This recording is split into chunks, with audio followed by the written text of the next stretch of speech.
शहराची खबरबात या बातमीपत्राचे प्रायोजक आहेत Mac care super speciality hospital Ahmednagar. Congratulations वहिनी, बाळ झाल्याबद्दल। पण मी ऐकलंय डिलिव्हरी फार क्रिटिकल होती। आता ठीक आहे ना सगळं? अगं होता थोडा प्रॉब्लेम, पण स्त्रियांच्या आरोग्याची संपूर्ण काळजी घेणारं मातृसेवा होतं ना साथीला। सगळं सुरळीत झालं। किशोर वयापासून ते रजोनिवृत्तीपर्यंत स्त्रीच्या आरोग्याची संपूर्ण काळजी घेणारं अहमदनगर मधील पहिलं स्त्री रुग्णालय Matruseva women's hospital obstetric ICU। किशोरवयीन आणि विवाहपूर्व समुपदेशन, गरोदर माता तपासणी आणि प्रसूती, पहिल्या सिझेरियन नंतर नॉर्मल डिलिव्हरीची सोय। मातृसेवा विमेन्स हॉस्पिटल, सक्कर चौक, नवीन टिळक रोड, अहमदनगर। फोन 9850200017।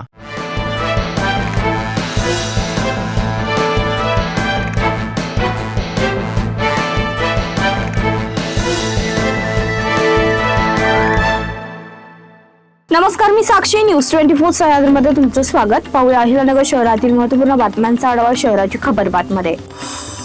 अहिल्यानगर महापालिका नागरिकांच्या आरोग्यासाठी दर महिन्याला सुमारे 40 लाखांचा खर्च करीत आहे। मनपाच्या 7 प्राथमिक आरोग्य केंद्र व 18 आरोग्य वर्धिनी केंद्रावर अवघ्या 10 रुपयांचा उपचार सुविधा व मोफत तपासण्या उपलब्ध आहेत। चांगल्या प्रतीची औषधे व अनुभवी डॉक्टर्स उपलब्ध आहेत। असं असतानाही नागरिक खासगी रुग्णालयात जात नसल्याचं दिसत आहे। त्यामुळे नागरिकांनी महापालिकेच्या आरोग्य सेवेचा लाभ घ्यावा असं आवाहन महापालिका आयुक्त यशवंत डांगे यांनी केलं। शहरातील मालमत्ता सर्वेक्षणाबाबत कर्मचारी तडजोडी करत असल्याचा नागरिकांच्या तक्रारी आल्याचा आरोप नगरसेवकांनी केला। मालमत्ता सर्वेक्षणाचे काम पारदर्शकपणे होण्यासाठी नगरसेवक व संबंधित एजन्सी प्रतिनिधींबरोबर बैठक घेण्यात यावी अशी मागणी करण्यात आली आहे। त्या संदर्भात सभापती सुभाष लोंढे यांनी अधिकाऱ्यांना बैठक घेण्यासंदर्भात सूचना केल्या। महापालिका स्थायी समितीचे सभापती लोंढे यांच्या अध्यक्षतेखाली शुक्रवारी स्थायी समितीची सभा झाली। सभेला अतिरिक्त आयुक्त नागेंद्र मुतकेकर यांच्यासह विभाग प्रमुख व समिती सदस्य नगरसेवक निखिल वारे, बाबासाहेब वाकळे, सुरेश बनसोडे आदी उपस्थित होते।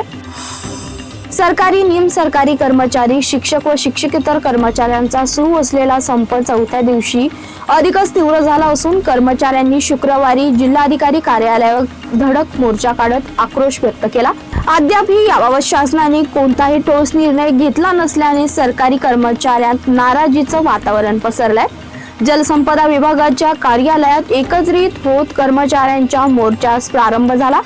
समन्वय समितीचे नियंत्रक रावसाहेब निमसे, संघटनेचे अध्यक्ष सुभाष तळेकर, अशोक मासाळ यांच्या नेतृत्वाखाली छत्रपती संभाजीनगर मार्गावरून मार्गक्रमण करत मोर्चा जिल्हाधिकारी कार्यालयावर धडकला। भर उन्हात निघालेल्या या मोर्चात कर्मचारी, शिक्षक व शिक्षकेतर कर्मचारी मोठ्या संख्येने सहभागी झाले होते। सरकार विरोधात जोरदार घोषणाबाजी करत आंदोलकांनी आपला संताप व्यक्त केला। शहर स्वच्छ व सुंदर सुस्थितीत ठेवण्यासाठी महापालिकेने स्वच्छता नियम भंग करणाऱ्यांविरुद्ध कारवाईची मोहीम अधिक तीव्र केली आहे। बुधवारी रोजी शहरातील शहाजी रोड, नवी पेठ, घासगल्ली, तांबटकर गल्ली व गांधी मैदान परिसरात स्वच्छता मोहिमेअंतर्गत सार्वजनिक ठिकाणी कचरा टाकणे तसेच उघड्यावर लघुशंका करणाऱ्यांवर दंडात्मक कारवाई करण्यात आली आहे। या कारवाईत एकूण 1700 रुपयांचा दंड वसूल करण्यात आलाय। तसेच उघड्यावर कचरा जाळणाऱ्यांकडून 2000 रुपयांचा दंड आकारण्यात आलाय। महापालिका आयुक्त यशवंत डांगे यांच्या निर्देशानुसार ही मोहीम राबवण्यात आली। निंबळक येथील रेल्वे गेट परिसरात रेल्वे अपघातात 30 वर्षीय महिलेचा मृत्यू झाला।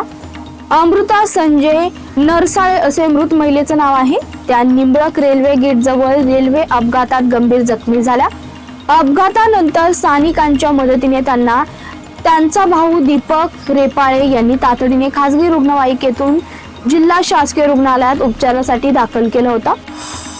शहराची खबरबातमध्ये इथे थांबतोय। तुम्ही पाहत राहा न्यूज 24 सह्याद्री।